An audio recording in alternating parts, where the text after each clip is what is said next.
It's Tuesday, June 24th. I'm Jim Csek with NowMedia. Lots going on today. Ceasefire, will it hold? Carney cozies up to the European Union. Inflation cools in Canada, but BC the hotspot.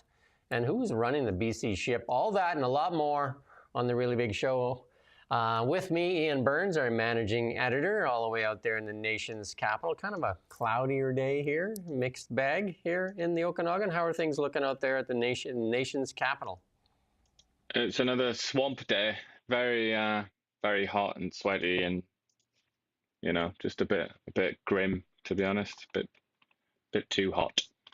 Hot, hot, hot. I saw some videos on that Toronto with that 6Buzz or whatever, 6Buzz TV, and the bus seats were just soaked in pools of sweat. So Oh God. tough to sit down after somebody's already left you a pool of sweat. But the ceasefire. Trump came out there surprisingly, and yesterday saying that Israel and Iran agreed to that full ceasefire, that calling it the end of the 12-day war. And then, then there was a couple of, Iran had that last missile barrage that they fired at Qatar, which they called the Americans first and said, we're firing some missiles. And it was just kind of like just to save face for the Iranians. So they knew that one was coming. And then he said it was it was supposed to end in like 12 hours or something like that. Then he was kind of mad at Israel because Israel went and unloaded everything they had left. And then Iran fired back a missile. So is the ceasefire going to hold? But Trump had this reaction there when after this. So let's go play this clip here from Trump.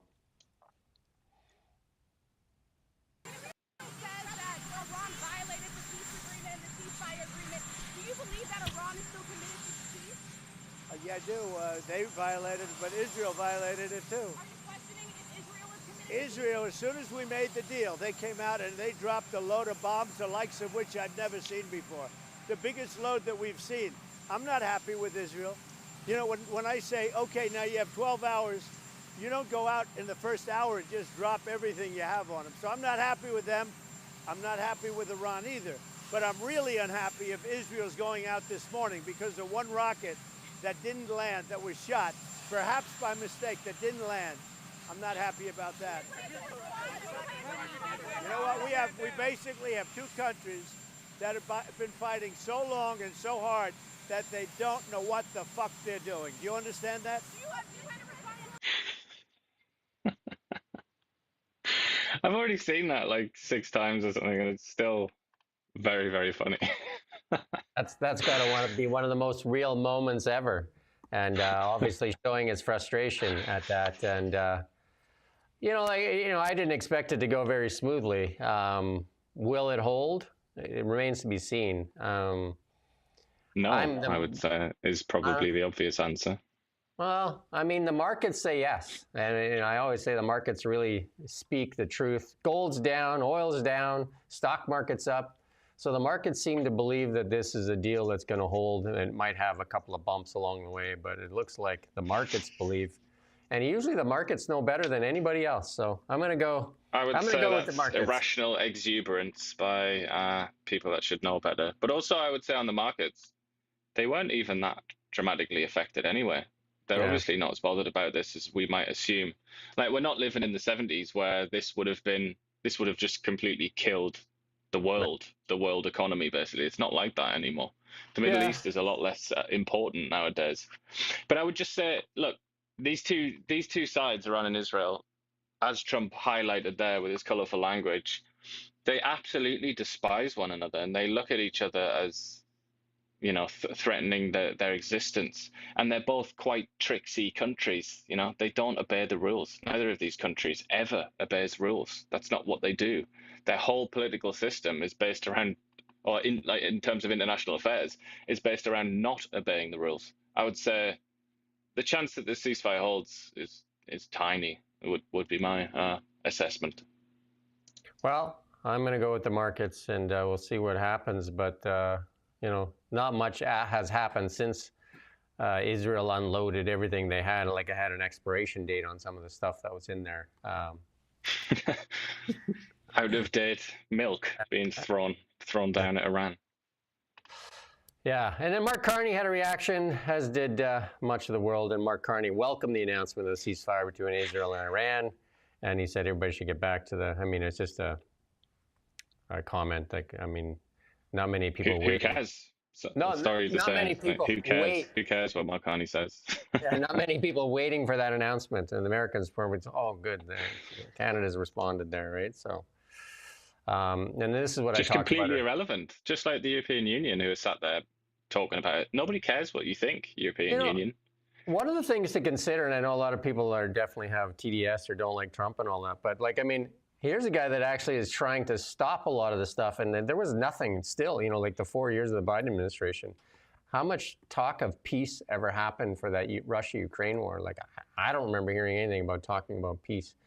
I remember just hearing about more escalation. So, well, there was it was 2022 when the deal that was killed by the Brits and the Biden. Yeah, that was pretty much the beginning, wasn't it? The beginning of the war, there was the possibility of peace.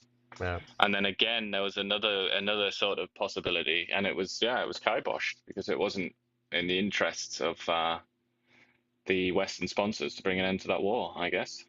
Yeah. This is what we talked about here, that there was 14 missiles fired at Qatar, 13, but they phoned first and said, hey, we're going to fire some missiles just to save face. And supposedly they're celebrating this. I saw some stuff on social media. They're celebrating in the streets of Iran of a victory. So I imagine they're selling it to their people as a victory. So I mean, how stupid do they think the people of Iran are, that they're going to swallow that? I wonder. But I don't know. Obviously, they seem to think that they are that stupid. And then we have a clip here from Mark Carney, who is in Brussels right now, meeting with the European Union, cozying up to the Europeans there, and even talking down our cuisine here in Canada, and saying that the cuisine in Europe is second to none. But let's play this clip here from our Prime Minister. So we're meeting now in that context, as you just said, in hard times. We might say even a hinge moment of history. A world that's more dangerous and divided, a time where the rules-based international, the global order, rules-based global order is under threat, in a time when technological change is accelerating. And we really have two choices as a jurisdiction, as a country in this circumstance. We can nostalgically look back and long for the old order to somehow return, or we can build a new one with purpose and partnership. And as the most European of the non-European countries, Canada looks first to the European Union to build a better world. And that's what today is about. It's about building on our triple alignment of values, of interests, and of trust built over the years. And so today, this is a new era of cooperation. Our strategic Canada-EU or EU-Canada strategic partnership for the future will build a new and deeper relationship that brings us closer together, from defense to digital, from supply chains to security. We're launching comprehensive negotiations across multiple areas of cooperation, connection, trade, security, digital, climate. And this will make us both more resilient and more prosperous. In many respects, what we're committing to, from our perspective, Canada's perspective, is an ongoing process to an ever closer partnership that will bring our people closer together. We also, in this more dangerous... Are you just pondering what he's saying there? It was just, I watched the whole thing. Wow. And it's like, I advise people to watch it. It's on, well, it's everywhere. I watched it on CPAC there, where you got this clip from. But it's like a time machine. It's like we have access to a time machine, and it's this press conference. Go back to 2008 or 2009. It's hilarious. It's a great experience. Go back there, and you can just imagine those times, because this is just so out of date. It's like humiliating, to be honest. It's an embarrassment. They're there and it's just, they're so deluded. They're such deluded people. It's almost like the loser table at school or something. It's like, we got to sit here with these absolute nobodies and losers, are completely divorced from reality. Like the European head honcho, von der Leyen, she's talking about all these great technologies that Europe has access to and all the rest of it. And it's kind of like, what are you talking about? What do you mean? You've been completely leapfrogged in technology by the Chinese and the Americans because of people like you, because you've blocked advancements with stupid bureaucracy. And then you had Carney trying to pretend that this alliance or arrangement is about like Canadian brain power and that kind of thing. And he's talking about all these things that Canada brings to the table.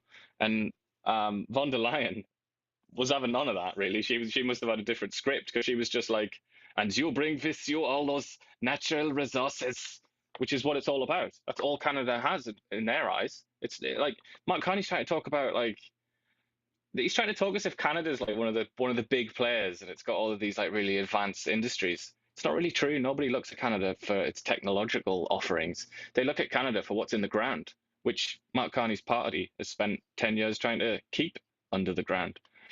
But I just say, the whole thing was it's just a blast from the past, really, and it was just futile, and it made me feel a little bit bad about the future of Canada, frankly, if that's what we have up our sleeve, if that's what our elite in this country has up their sleeve. Let's go to Europe, a completely stagnant economy, despite being more than twice the size of the US in population terms, a vastly smaller economy. They stifle innovation. They don't have a military to speak of. They're not committing to spend anywhere near as much as they need to be a serious military player. And Mark Carney wants to be best friends with these. It's just, I hope this is just for show, and he's got another plan up his sleeve. Because if this is the plan, then that Globe and Mail article was accurate. We are in for another decade of poverty and misery. Yeah, no, I didn't get any confidence after watching that. I was, again, our strength is our natural resources, and our government seems to want to play that down all the time and talk about stuff that doesn't make any sense.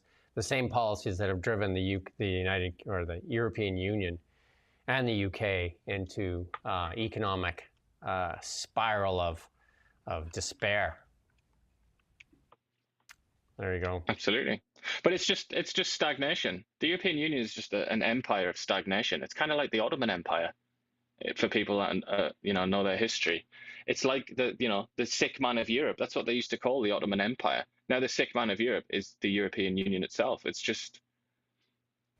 a disaster. It's a disaster zone. And we haven't even talked about the other problems that they have, like cultural problems, immigration problems, and demographic problems, because none of them will have any kids. It's just, the whole Europe is just a disaster. I mean, that said, obviously they still have like huge advantages, like German manufacturing and engineering skill, as long as it can be maintained now with the various crises that's been exposed to. That's still pretty supreme. And like the Swedes and the Dutch and some of the French, they're still like some of the best engineers in the world. And theoretically they could produce technology vastly better than China and the US, but they just don't have the system for it. The system holds them back, and then they end up at Stanford University or something like that instead, or they end up at Tesla, because that's where they go to actually do things. The European Union is not a doer. It's not a place where you can do things, and I suppose that's why the leader of the Liberal Party is so attracted to them. Yeah, Mark Carney has to be careful of what he says too in public all the time, because he tends to really butter up or kowtow or whatever you want to say it to the current person he's speaking at. If we looked at him at the G7 summit, he was very much praising Donald Trump's leadership, and here he's talking to the European Union, saying how great it is and how the food in Europe is better and all the culture is better and everything. I mean, I don't know if anybody's going to take him serious if that's all he does is go around and say stuff, then deny it, like his party denies it after, when he was, praising Donald Trump and say, oh, he had to say that. He didn't mean any of that. Well, he's treated with such deference by the press in Canada and elsewhere, really. He seems to have this aura. I don't know what it is about Mark Carney, but he seems to blow people away, and they just don't know what to say to him or how to act around him. But the press doesn't exactly hold him to account for all of his you know, mistakes and contradictions and all the rest of it. So in that sense, and obviously look at the polls. The latest polls have shown the Liberals like 12 points ahead or something like that, like proper majority territory now. So what are the consequences? It seems to me that so far he's being rewarded by the people that are supposed to hold him to account, and also by, you know, the people, the voters. Yeah, and so he signed a new security and defense deal with the European Union, and he reiterated his now familiar line about Canada being the most European of non-European countries, and stressed the importance of maintaining what he calls the rules-based global order. And a lot of people don't like that word or that phrase.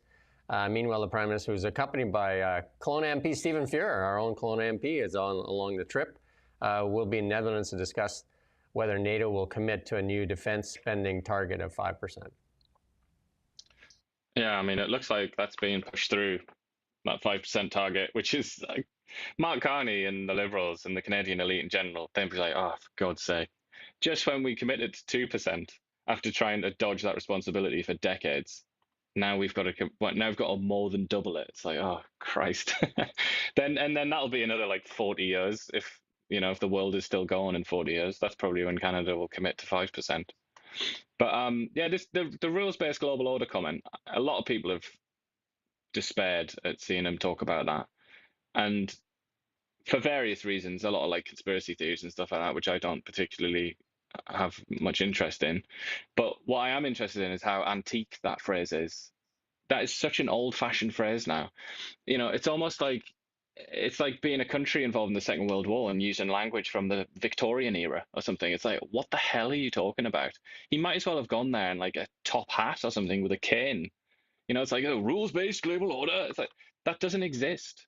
Obviously, that doesn't exist. Just go on CNN.com. There's a trick for you. Or the BBC. Look at what's happening in the world. There is no rules-based global order. It's a figment of your imagination.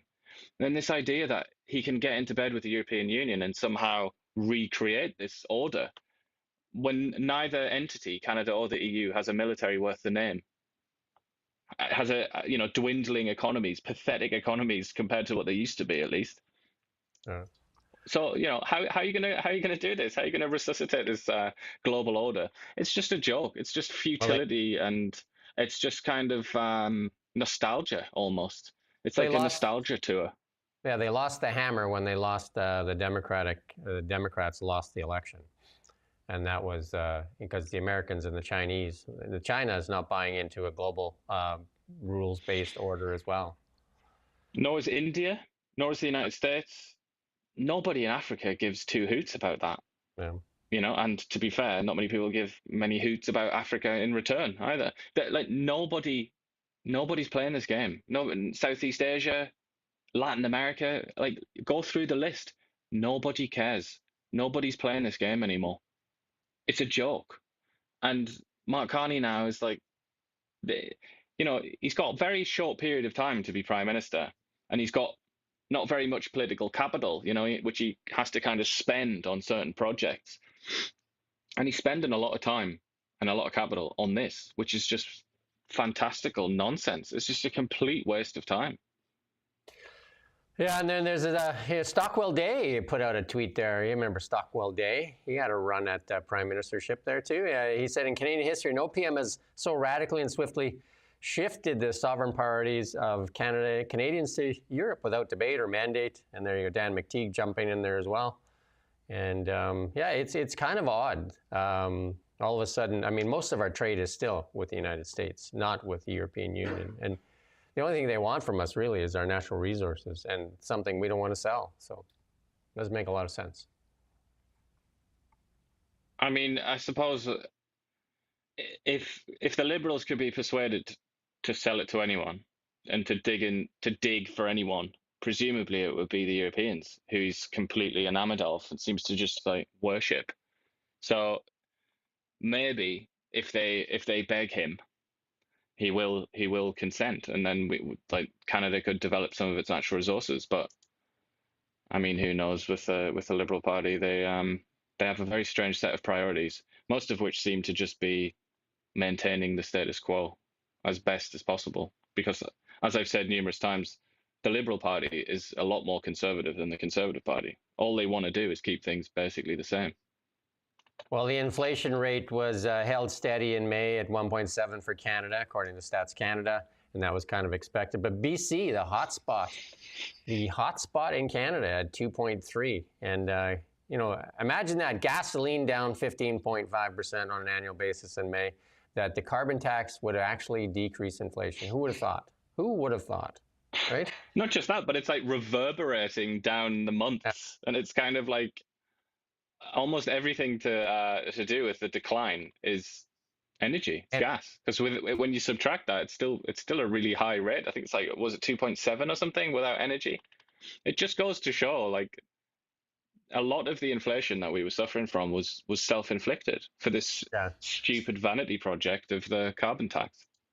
And if you watched us all the time, we would have told you that a long time ago, even though Tiff Macklin and the rest of them denied it, and the Liberals vehemently denied it, that it had anything to do. And the usual expert class horde of experts ran out of the cave, didn't they, to tell us all that we were morons. I don't know where they are now. Where are these experts now? Wasn't it 100 laureate winning or something, like enshrined economists here that the compromised media put forth and said it has nothing to do with inflation? It's just, it's pitiable, isn't it? This situation. It's one of many reasons why, if experts are telling you something, that you should really interrogate it and think for yourself, because they're so frequently wrong. But something I'm interested in here is Quebec. If you look at Quebec there, Quebec has a slower growth in inflation than BC, and yet they still have the carbon tax. Oh. So that's kind of like, I mean, what are they getting right there, and what's BC getting wrong? Because obviously BC got rid of their carbon tax. And then I'm also quite interested in Newfoundland and New Brunswick. The previous month, they're almost in deflation territory there, and that is a story that I'm sure you've heard all about, the prospect of deflation over the next sort of 10 years or so. I mean, it's dangerously close, that, isn't it? We are heading into a deflationary cycle, and that is driven by technology. Technology will create deflation in the parts of the world that adopt it and embrace it. In places like Canada with bad social policy and bad policy, we will see this continue to run rampant. And again, cozying up to the European Union that has had disastrous social policies and disastrous economic policies, and driven by the carbon, the green net zero, net zero policies, and then the immigration policies and all that is this disaster waiting to happen. And here's another one. Dan Elmas put out this tweet here, and it was a Hollywood Blacklock. Sorry, I didn't put it in here too much. Just like, Canada Post predicts another $1 billion yearly pre-tax loss by 2027. Imagine that. Liberals promise to fix it. I think it's time to privatize Canada Post. But here's... Well, probably that's what's going to happen. It's probably going to be like de facto privatized, but with some kind of like grants or something given to it, so that they will still deliver to rural areas where it's not economical to bother. That seems to be where it's headed. It'll be like BC Ferries will say it's its own organization. But anyway, we got Pierre Poilievre. It's like not my problem. Yeah, we got Pierre Poilievre here talking about the immigration policies here in Canada, and the housing crisis, the health crisis, and all that stuff. I'm going to listen to Pierre here. We haven't heard from him for a while. We have a lot of people who are supposed to be leaving in the next sort of year. They are international students and temporary foreign workers on temporary visas that are going to run out. Yes. So we're going to need more people to leave than to come for the next several years. And that means even having negative population growth in that time period. And then after that, we have to have a hard rule. And I proposed this a long time ago, that the growth in the housing stock, job market, and availability of doctors must always be higher than the growth in population. You can set that by the levels plan. There's something called the levels plan where the government actually sits down and pencils out how many people are going to be allowed to come in, how much our population is going to be allowed to grow. And we need to basically say, well, you know, if we grew the number of doctors by this much, and we grew the number of homes by this much, and the number of jobs by this much, well, performing in a limbo competition now, wasn't he, at the end? Interesting posture. But that's nothing new. And also it's nothing original. Lots of third parties, banks and economists and stuff have said that as well, about the need to go into net negative on population growth. The question, though, I mean, he wasn't interrupted there by his interview. I don't know if he did. I don't know if there was a follow-on, because I haven't seen this interview. But he said these people need to leave on the expired visas and all the rest of it. My question to Pierre Poilievre would be, what are you going to do about it then? If you're the Prime Minister, what are you going to do? You're going to deport them? How are you going to deport them? When? How fast?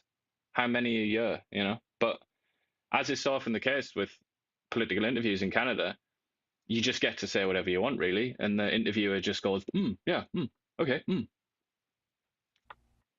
Yeah. We got this in more international news, and this I thought was interesting here when we talk about some of this stuff going on. This, again, a good job by the Florida officials here. They've with 60 missing kids. We're going to play a little bit of this clip here. My name is Bill Berger, B-E-R-G-E-R, United States Marshal, Middle District of Florida, and I am overwhelmed by the results of this operation.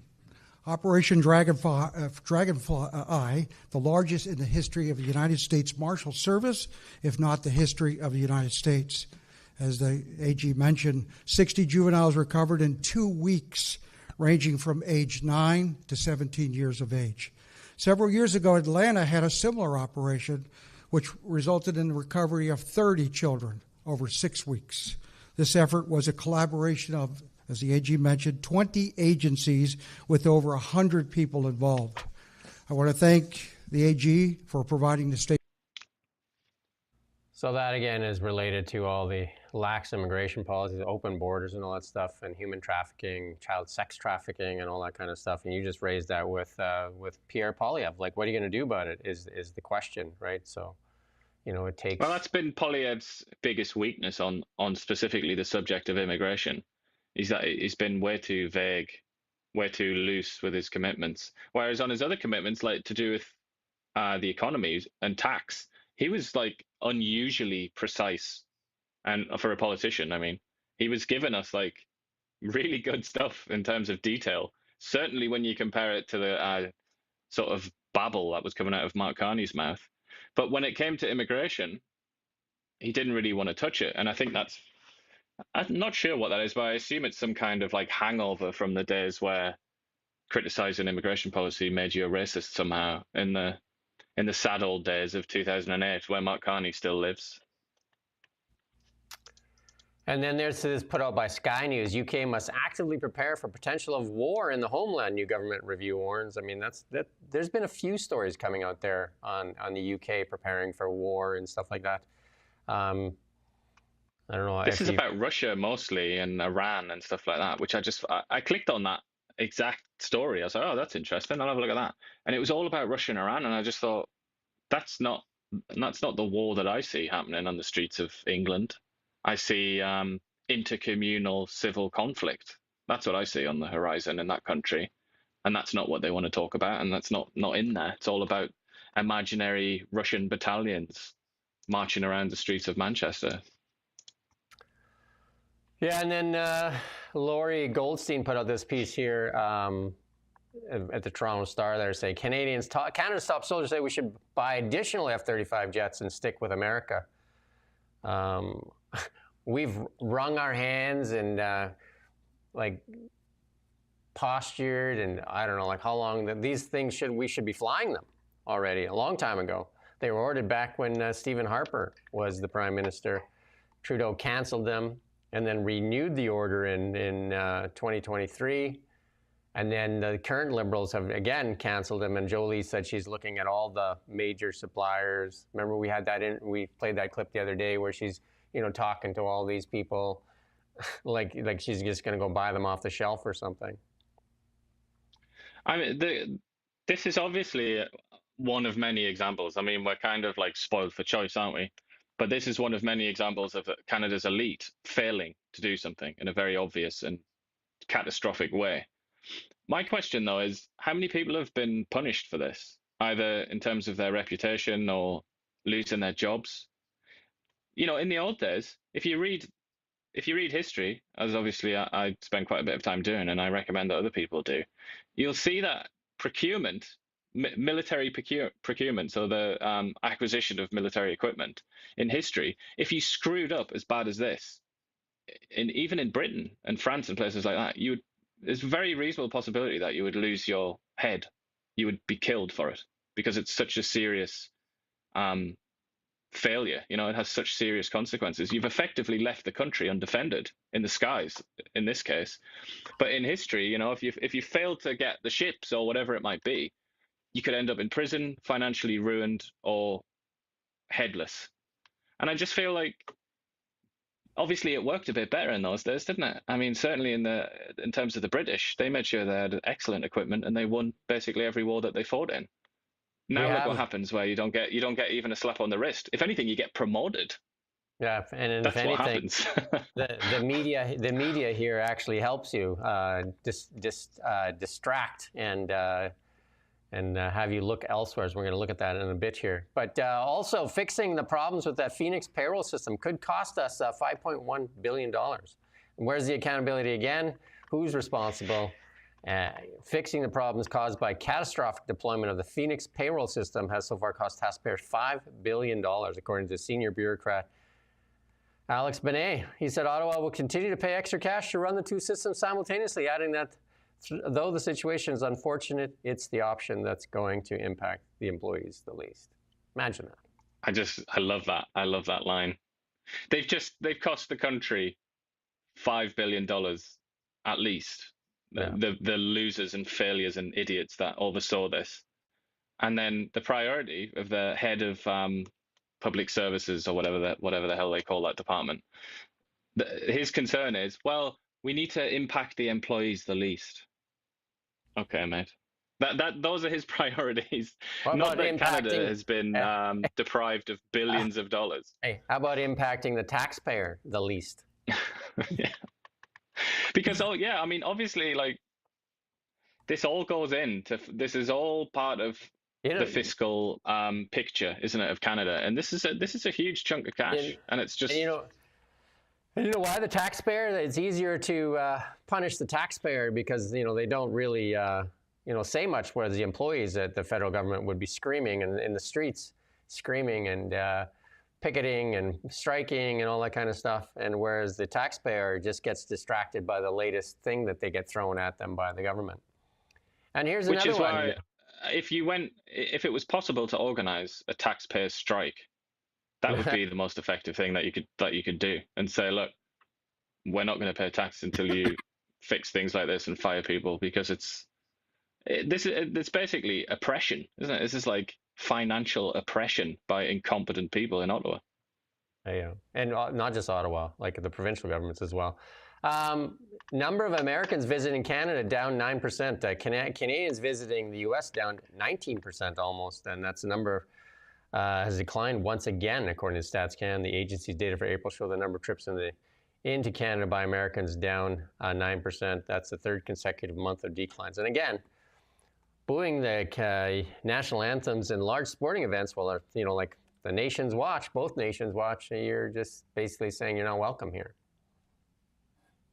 I think, yeah, and we looked at that story, didn't we, the other week, which was like the guy that was going to do a bike tour, motorcycle tour of Canada or something like that, and he just thought, nah, it's not worth the risk, because he had I don't know, what was it, Michigan or something. He had some sort of American plate on his bike, and he just didn't want the possibility of aggro, basically. And I'm sure it's stuff like that. It'll be little things like that where it's like, you know what, it's a bit hot over there now. They don't feel very positive towards Americans, so I'm not going to go. And it's kind of, it just seems to be spiraling a bit, this, doesn't it? Especially when you factor that like something like 75% or 80% of all tourism to Canada is Americans. Yeah, it's like the vast majority. And it should be a huge draw too, because our country is basically on sale with our low dollar. Yeah, that's true, actually. But then I suppose all the tourist sites are going to be packed this summer with Canadians because they're not going to America. Yeah, we did that story on Tofino there, where a camp spot, like a camp spot for your trailer. What was it, $284 a night for a trailer? and some of the hotels were just astronomical, and you had to book like 3 or 4 nights, and it was like $800 for a hotel room. And again, you can thank the BC NDP for the Airbnb policies for that. So, Bill C-18, we're going to talk a little bit, but here's Canada's digital sales services tax called needlessly inflammatory during trade talks, and this is going to go into effect here June 30th here too, just to pile on more for the American digital companies, and that, yeah. I don't know if they're using this or trying to use this as a kind of like tactical, you know, like I can't think of the word you know, like leverage sort of thing in the trade discussions, because this has been annoying the Americans now for it's a retroactive as long as I can remember. Tax, it's a retroactive tax, so you're supposed to register, and then it's retroactive to 2022. So it could generate substantial revenue. Even before that, there were other taxes that they're furious about it, the Americans, and they have been long before Trump turned up. You know, the Biden people were furious about this as well. So it seems to me almost that maybe Canada's part of this deal that's supposed to happen in the next, you know, 20 days or whatever it is now. Maybe part of that deal is we'll drop this garbage. And the only reason that Champagne is coming out and saying, oh, we love it, we're going to keep doing it, the only reason for that is to try and kind of up the ante or something like that. But I'm sure Donald Trump is familiar with that sort of tactic because he does that himself all the time. And then this part here is from the BC Healthcare and the Emergency Department here the pediatric thing. The 3 MLAs in Kelowna had a press conference yesterday. But I just want to play a small clip here just to highlight the media for Bill C-18 here. We're going to play from the 2:54 mark where Claudia from Global asked the question that the BC Ministry's Health Minister Department sent her a question to ask. What? And it just made no sense. But we're going to play this clip here. Questions like we're doing here today. Sorry, one last thing, and then I don't mean to monopolize, but just as you're speaking, Gavin, I just received a message from the ministry asking me if I can share with them specifically what groups of doctors are asking for the minister to talk to them. Are you hearing from doctors directly? They're asking me basically what doctors want a visit from the minister. That is absolutely shameful, Claudia. It is, wow. So as we are standing here today, the Ministry of Health is emailing a journalist asking her to name names, asking her to name the doctors that want the minister to show up and hear from them. This is in an environment where over and over and over again, we have heard from doctors, we have heard from other. Yeah, I advise you to go watch that. It's on Kelowna Now's X, and it's on our story. And that it's it makes no sense to me. Absolutely makes no sense. I mean, press officers do that sort of thing, to be fair, because she'll have gone to them saying, doctors are upset, and then a press officer looking at that will say, which doctors? Like, I mean, that sort of makes sense. But the way she phrased that question was like, I don't know if she did it on purpose or if she just did it by accident there, but like it makes the ministry look absolutely awful, and it teed it up beautifully there for Gavin Dew to smack the ball. But I mean, yeah, having long experience with press officers, that's pretty standard for them to do that sort of thing. Yeah, and then let's move on to we have Nishi. He won his seat in Alberta. There you go. The former Calgary mayor won his seat by nearly 8,000 votes. That was expected. We said that yesterday, that should be a runaway for him. But I think it was 80% or something, wasn't it, that he got? I mean, what was the point of that? Yeah, I think he had 7,952 votes for the next, and UCP had like 1,300. Well, the one that you and I talked about was interesting to see what would this new Republican Party of Alberta get as far as votes went, and that Olds Didsbury Three Hills riding And it did not fare that well either. The UCP got over 9,000 votes, and the Republican Party got 2,600 votes, and the NDP actually even did better than them in that riding. Yeah, it's not much of an endorsement. I've got a feeling, though, that part of the problem is their name. I think that's a pretty stupid name, isn't it? Because it's too strongly associated with the American Republican Party. I would get rid of the name. If you actually want to compete, change your name to the Alberta Party or something like that. Because obviously, even separatists in Alberta, chances are they're not going to be loyal to the United States. You know what I mean? Like it's still a different nationality here, and it's always a bad idea to be associated with foreigners. And then a little bit more on that ostrich farm. The judge refuses to allow more avian flu tests on the ostriches at that BC farm. The Federal Court of Appeal is refusing to allow the owners of the BC farm to conduct more testing on their flock for the avian flu and to avoid that cull ordered by the Canadian Food Inspection Agency. This has been going on. This has drawn the attention of RFK Jr. out of the U.S. as well, and Dr. Oz. So pretty strange, isn't it? Let's jump into BC and local news here, and this is Gavin Dew's tweet here. This morning on Chris Walker's CBC program, the Minister of Health did an interview and did an abysmal job defending her lack of action to resolve the Kelowna healthcare crisis, and also walked back that opening time that they said was going to be when that pediatric ward would reopen. Not good news. Chats to CBC, but she didn't want to chat to us. No. Yeah. Again. Give us a bell, Josie. Give us a bell. And Eleanor Sturko putting this out here, and this is David Eby talking tough. We're going to play a little clip here. David Eby was on Jazz Johal show there, and basically told the feds to mind their own business. They're looking to play the small clip here. Well, we learned from BC Ferries Minister Farnworth that about 30 days before the public announcement, the federal government, I assume, learned after the public announcement, we received a letter from Minister Chrystia Freeland, which I'll acknowledge I found a little bit frustrating, expressing concern about the purchase of these ferries from China.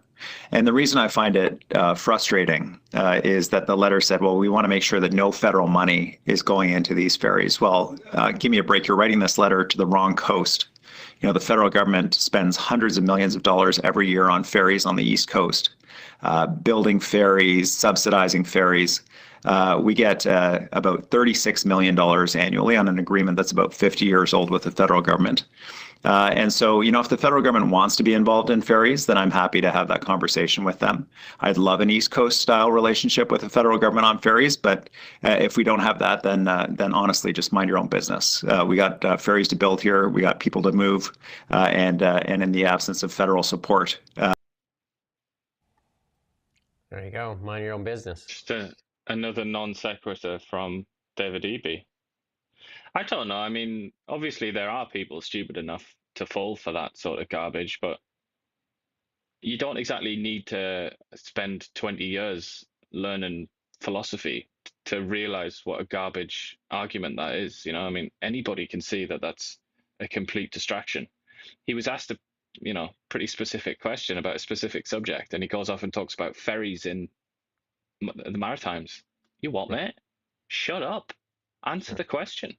And this idea that, like, mind your own business, this is quite obviously a national security issue. And that is not your business, David Eby. That is the business of the federal government. Yeah, and then Eby also like backpedaling a little bit on that pipeline, saying that, we need to, and I think he's backpedaling because he may get his arms twisted a bit to have that pipeline if Carney pulls through with that Bill C-5. There you go. And the other question that was asked in that interview there with Gavin Dew and Christina Lowe and Macklin McCall was they talked about, they said, the health thing has been exhausted. I think it was a CBC reporter. The health question has been exhausted. Let's talk about John Rustad's leadership. And which seems odd to be asking at that press conference. But anyway, BC Conservatives started voting on Rustad's leadership in marathon, 6-month process, doesn't sound like a marathon, yeah. A long time, right, to be doing this. And Rustest says in-person voting has already taken place in at least 2 ridings. He expects the ballots to be completed in December, once members in all 93 ridings have taken part. Seems like a long time to be doing that, but there you But the go. only real voices that matter, I mean, the only potential competitors, as far as I'm aware, to Rustad are Eleanor Sturko and Gavin Dew. And if neither of them makes a move, Rustad's safe, as far as I can see. But politics can be unpredictable, I suppose. It is possible. But I feel like also both of those, the problem is both of those are BC Liberals, aren't they? And I was, you know, former BC Liberals, but they still are, really. They're BC Liberals. And the members of the BC Conservative Party probably are not going to look upon them very favourably. I'm But sure I'll just go back just a second to talk about EB, like, because obviously there's that Rob Shaw tweet highlighting his mistakes. He's off the rails at the minute, David Eby. Like, I don't know how much longer he's going to last. This has been a disaster for him, like the last few months. If any leadership should be questioned at this point, I would say David Eby's leadership is the one that's probably most at risk.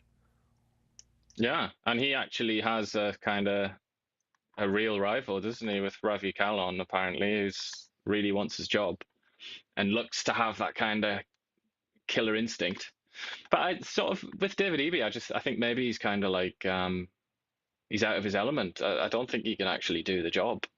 That's the impression that I'm getting now, because he's just like an ordinary dude, isn't he? And I don't think he has the what you need to actually be a leader.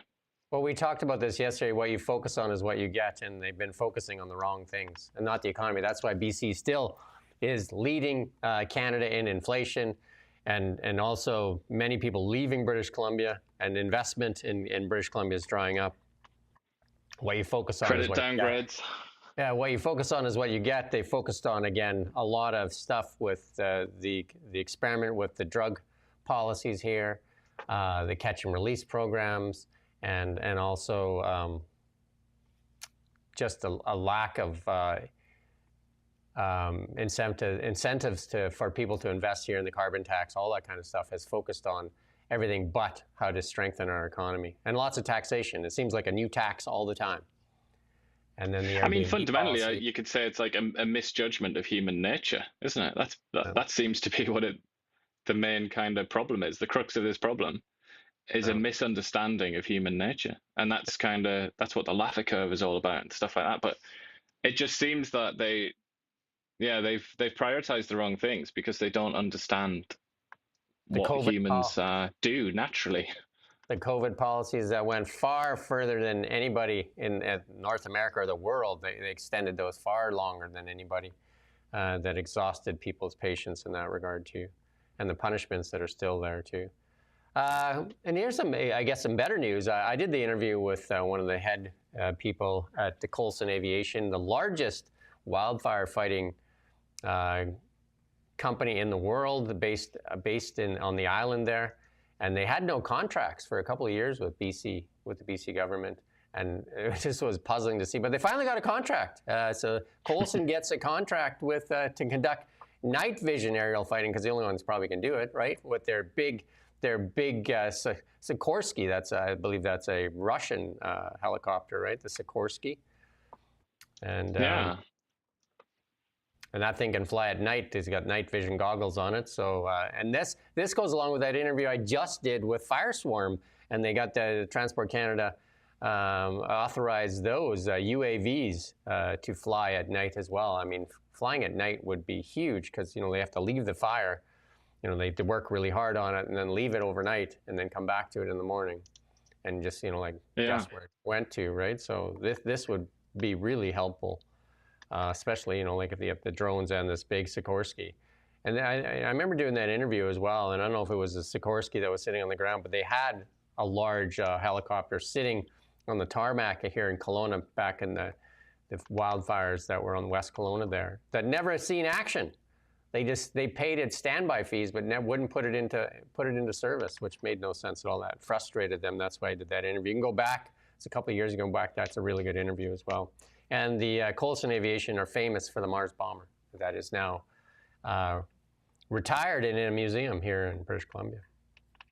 Well, and they have contracts all over the US as well, don't they? And that's what I remember that interview where he was he couldn't answer that because he was just flabbergasted, wasn't he, about the reason why he couldn't actually put out fires at home. Australia, the United States, US, South America, all over the world. And the BC, the government at that time said that they didn't think that they were qualified or something like that. They just couldn't give them a proper reason. Yeah, it was a strange one. I quickly Googled Sikorsky there out of curiosity, and it's an American company, actually, but it was created by a Russian. There you go. I thought that name sounded very familiar. So. Yeah, I think he's Igor Sikorsky. He's like one of the pioneers of helicopters, I believe. Well, there you go. In the markets seem to think that the stuff going on in Iran. Guy he's always in these photographs, isn't he? Like, who is he? Is he just a trader who just is just photogenic, so they always take pictures of him? Because he's like constantly there, isn't he? In all of these market stories. And then oil sheds, like we just talked about it as, that threat of closing the Strait of Hormuz has kind of died off. And then Deutsche Bank doubling down on investment spending in military. So you can look to those companies like Lockheed Martin, Palantir, and Raytheon, and all those companies there. As like the NATO is, Donald Trump is going to be there today, and he's obviously going to bully them into spending some more money. Well, the Germans are saying that they're gonna go absolutely gung ho and build a massive military again. So I mean, let's see if that happens. But Deutsche Bank, I think it's going to be funded by borrowing, because it's not like the Europeans have got any money lying around. So for the likes of Deutsche Bank, it's just like a bonanza, isn't it? Dreams come true. Exactly. Yeah, money all around, especially for the war machines, right? Money everywhere. And then this thing here, and uranium stocks, we talked about this quite a bit too, and it's good for companies like Cameco and Denison and stuff like that here in Canada. Canada is a big player in the uranium markets. But New York to build one of the first U.S. nuclear power plants in a generation. And that's Governor Hochul directs states public electricity to add at least 1 gigawatt of new nuclear power production. And in Toronto and in Ontario there, they had some power outages as well, as the heat wave there kind of chokes off people with air conditioners and all that kind of stuff. And as people turn on everything, and we talked about this many, many times if you watch this show enough. Energy, energy, energy. It's all about energy. And where's the plan for more energy? Especially if Canada has this EV mandate, where are they going to get all this energy? Well, I mean, at least we're talking about Ontario there. At least they have committed to some like nuclear reactors, haven't they? SMRs and the rest of it. And they're not daft about resources in Ontario. Like Doug Ford is pretty keen. I think the question is a place like BC, which is just blessed by the heavens with hydropower, but refuses to build any other kind of energy, basically, any other kind of energy generation, won't build nuclear power plants, won't use gas. Obviously, no way they're ever going to use coal. So it boils down to Adrian Dix pointing at wind turbines to fuel the future in BC. I mean, that's a concern, especially when BC has been importing electricity from the US and Alberta in recent years. Again, it's back to the Oliver Twist story, and then some of the stuff that goes on at the WEF, where you need to have your carbon footprint and only be allowed to spend your credits for the day. And you can just go outside every now and then. Spend your credits on putting the air conditioner on for 20 minutes. Sounds like the UK. Well, in the UK, they don't even have air conditioners because it's been hot in England lately. And I've been speaking to a few people, and it's so miserable in England when it's hot because there's nowhere to go. There is no escape. And gold's down big too as well today. Gold down almost 2%. Gold down about $51. As like I said, the trade is off, and the market money is moving back into the markets as opposed to selling off on things like gold and that. And then the Bitcoin also up. It had sold off there when that Iran war. Israel-Iran war kind of heated up there. It went under 100,000, briefly touched underneath 98, but it's back to 106,000 already. Again, like I said, the markets say that ceasefire will hold. And Daniel Smith expects a new pipeline proposal within weeks when David Eby said, well, if somebody comes forward and is willing to build it, and well, she's going to say, well, here you go. Now let's get busy. But I'm pretty sure that somebody's going to want some decent guarantees. And that's the reason they bought the TMX, is because they were going to face a major lawsuit after they spent so much money on that pipeline. And then let's move on to our technology stuff. And a big deal here. This is Abridge, an AI startup that transcribes doctor-patient exchanges as they occur, has raised about $300 million in funding, giving it a $5.3 billion innovation or valuation. And it's just basically this AI listens as the doctor talks to the patient and takes the notes and all that stuff. And I've talked to a doctor on this too, and it's pretty cool.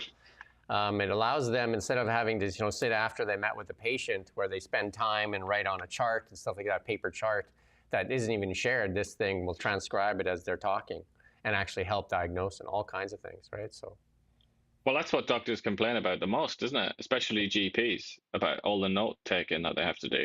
Even when I've seen doctors, they sort of roll their eyes and they're miserable when they have to write things down, and because they have to go to a computer actually, don't they? Yeah, and sort of put it all in there after the appointment. So if that could do it automatically, then could be good news, yeah. And Waymo up huge this morning as well as I'm sorry, Uber up huge on the deal with Waymo. Uber's up like right now around 8%. Uber is at $92 after announcing a deal with Waymo and Uber, a driverless ride-hailing partnership to expand it to Atlanta. And now operates in Phoenix and Austin. There you go. So I don't know how they're going to deliver the food. Do you know what I mean? But anyway. Maybe it comes with a catapult, fires it at your door.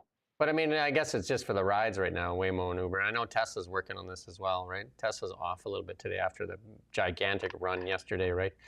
And Elon Musk's retweets post saying Tesla will dominate the robo-taxi business, because there's a completely different system. Waymo has like radar, LiDAR, and that big hat. They call the car with the hat, the Waymos. And Tesla's use basically vision-based. That's all they use is vision. They use the 8 cameras that are on board the cars. There you go. And then well, there's a few videos going around of like some screw-ups yesterday in Austin. And a lot of like, I guess you would call them Waymo fans, if that's how you phrase it. They were coming out and saying like, oh yeah, look how bad your system is. So it seems like the Waymo team they definitely seem to think that what they're doing is the smarter way. But like Elon seems to say that it's because he gets so many more hours, more driving hours, doesn't he? He says like, therefore, we will eventually be loads better than Waymo. Well, yeah, and also the the investment in like the Waymo is like close to a couple $100,000 for one of those cars, whereas the Teslas are like a lot cheaper in the U.S. Like a lot cheaper. And then breaking, WhatsApp been banned from the U.S. House of Representatives. Meta cannot be trusted. This is somebody putting that out there, but yeah. And then and also Google spin out IYO is which makes smart earbuds from 2018. Alleges Sam Altman, OpenAI, heard the pitch, passed, got Johnny Ive to join, tried copying, and I know there's some more. This is Elon Musk putting out there. So this AI stuff is going to get messy, and obviously Meta getting very aggressive as well too, like throwing money around like crazy. It's a very, very big space and a very, very important space. And you can rest assured Canada has the top guy on the job, Evan Solomon, former CBC journalist that was fired for his dealings with Mark Carney. So he's on the job. Art expert. Art expert, that's correct. Him and who else was an art expert of fame? Can you think of any other art expert that was selling his paintings for astronomical amounts of money when his dad was in power? Oh yeah. Hunter Biden. I thought you were going in a completely different direction there, back to the middle of the 20th century. But yeah. You could probably the Hunter. You could probably buy a Hunter Biden painting for substantially less now than what they were going for earlier. Good investment. I'm sure that's what Solomon should be doing. He should be in charge of artistic investment. And they're going to Tesla, and this is Meta chasing down, made an offer to a Tesla engineer, and they said no amount of money can sway me from Tesla. So Meta's throwing the money around. So there you go. And then here you go, and this is a Canadian startup here supposedly happening. A new social media platform built by Canadians for Canadians and operated in Canada will publicly launch in October with the support of some of the more prominent names in the Canadian innovation space. This is going to go the way of Blue Sky, I believe. Tech leaders ready to launch a social media platform, Gander, to buck U.S. dominance. Yeah, I can imagine this is going to be huge. Going to be huge. Bet your money on this right here, right now. Take a mortgage out and put it all down. Take a gander. I mean, can you imagine the censorship regime on a Canadian-run social media platform? Would you be able to have any opinions? It will have all the one narrative that you need to watch. So if you're a tried and true CBC fan, this is definitely going to be for you. This will be your platform. And it will you and the other 25 people. It will provide you with everything you need to hear every day, your talking points, what to shriek about, and how to judge other people, and how to act very indignant towards others. You know, that'll be your claims to fame. So yeah, there you go. And health, there's one. Chamath, I follow him quite a bit. He's a really smart guy, actually. And don't ask me how to pronounce his last name, but he's saying that they put out that story there yesterday. I saw it, and saying glass bottles now contain more microplastics than plastic bottles. And it's just like, so he put out this thing. It says, "This is maddening. I need to do something. I'm going to hire a lab produce a bottled water that will get third-party tested to prove that it has the lowest microplastics content possible, 0." There you go. Microplastics. Getting into the water business. Microplastics. And then now we're into the Are You Serious section, and here's we're going to play this small clip. This is Joe Rogan that put this out. This is when the Iranians let the Americans know that they're going to fire some missiles at them to get ready. And here's some reaction from some of the servicemen there in Qatar. We're saying run. That's Hell us. yeah. That's us. Hell yeah. That's fuck yeah. Birds away! Oh wait, fuck. Oh. Hey! Egg! Splash! Splash! Splash! There you go. There you go. Bit boisterous. Waiting for the missiles to rain down on their heads, and then just took them all out. And this was really dumb. I think this is in Canada here, and this is a pizza place that ran off Barstool Sports. Dave Pottenroy. We'll play this clip here where this is unbelievable. This is like, I couldn't believe this. Got permission to shoot on my patio today? Cool. So I'm gonna need you to make your way out this way. Okay. I'm gonna give this a 0.0. Goodfellas kicked out. National Pizza Review 0.0. I'll throw it away for you though, so we don't litter. It's trash. Thanks, boss. Trash. What a mistake that guy made. Kicked out. Terrible? Kicked out. What? Kicked out? That guy. Seems to be on a bit of a power trip there. That's a strange little man. Well, he makes businesses with that, with his pizza reviews. I don't know if you've ever watched them, but that's his one bite. No. One bite says it all. He does a bite. He goes to a pizza shop. He's got a huge audience, like Dave Partnery, Barstool Sports, and then he does that one bite says it all, and he kind of gives a rating of, like whatever. I don't think he gives much more than ever like 8s or whatever. And that makes the business, because people just like line up for blocks after that. So he's a big heavy. So he shot himself in the foot there. That proprietor. Yeah, and then that guy basically, maybe he thought the pizza was going to be a bad review. Maybe he thought, well, I'm going to get I better cut it off before he gives me a 6 or a 4. They both seemed very unpleasant. Like, that guy's so passive aggressive, isn't he? He's like, "Got permission to film here, bud?" I just hate that attitude. But they deserve each other, I think. Yeah, it was very aggressive, right? And then this Argentina's going to apply an aptitude test to 40,000 public servants and have their contracts only be renewed if they pass the exam. I don't know if they want to do that here in Canada, because I think CTV put out that article here that most of the public servants are exhausted and are thinking about quitting, this might help. It's like emotionally fragile or something, wasn't it? It's the phrase. No, they're not thinking about quitting, are they? Come on, of course they're not. Who would quit that job? Who would quit what is basically like the best job in terms of benefits and amount of work in Canada? I don't think they're going to quit.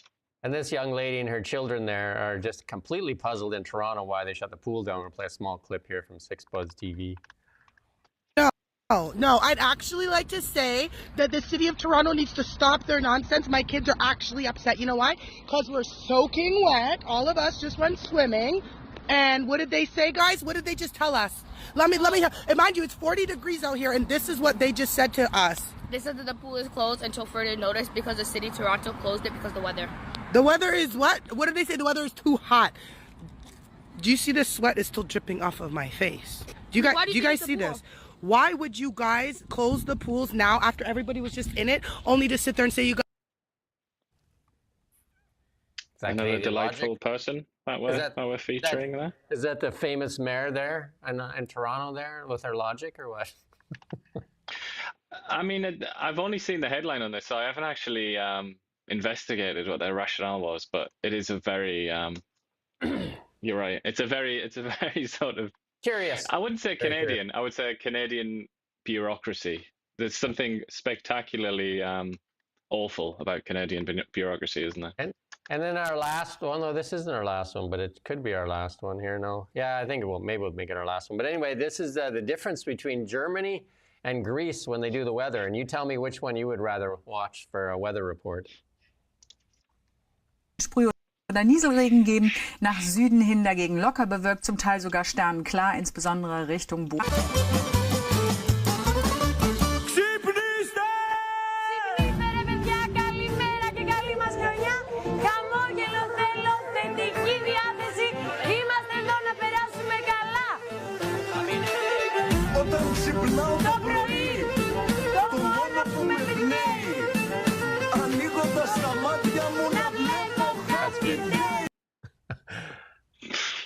I think we need to get going on that. A little more energy.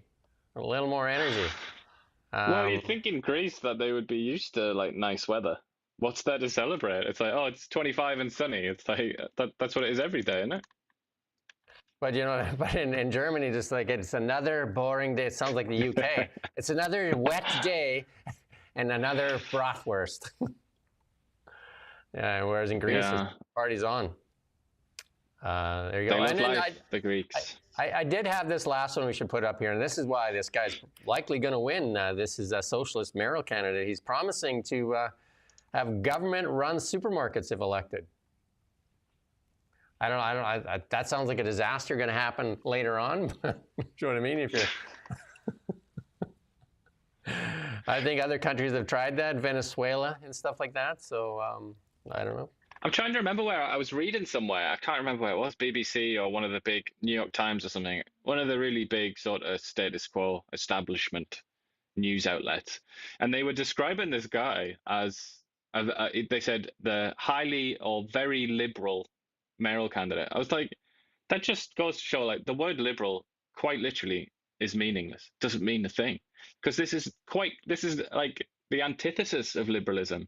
This is socialism, as Fox News seems to be getting right there. Yeah, there you go. That's our show for today. How could you call that liberal, though? I just find that crackers. I do have a 10:30 with, I think, the Justice Center. We're going to talk about Bill C-2. So if you're interested in that, I'll be back at 10:30. And yeah, and then Renee Merrifield is back next Tuesday, I believe. And we're going to continue. She was off for 3 weeks on holiday with our Beyond the Ballot show. I mean, lots to talk about in politics. And we'll be back tomorrow at 9 a.m. with the really big show. And then Ian's going to watch that Greek weather girl, and he's going to see if he can put some more energy in the show here. A little bit dancing I would say that just for anyone that might be interested, that's about the border, isn't it? It's a border bill, that Bill C-2. So that will be quite an interesting one. Yeah, it's a border and a couple other things, checking your phone and stuff like that too, right? So. Because who needs that privacy? Nobody, right? It's all for all for you. And done by the liberals. Liberal being derived from the word for freedom obviously Liberals would want to implement that kind of policy, wouldn't they? Makes sense, right? Grocery stores run by the government as well. You know that's going to work out. Everything the government runs works out very, very well. We've seen that here, right? See many, many examples. The Canada Post would be a shining example of a well-run institution.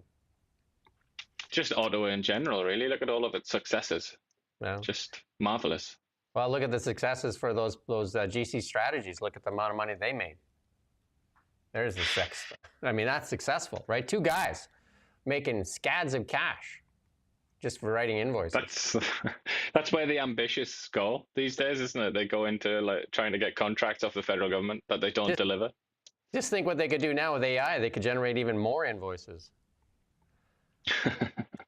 Anyway, that's our show for today. I'll be back at 10:30. And we'll see you tomorrow. Iain and I will be back tomorrow at 9 a.m. Like, share, all those things. And we do thank you for watching NowMedia.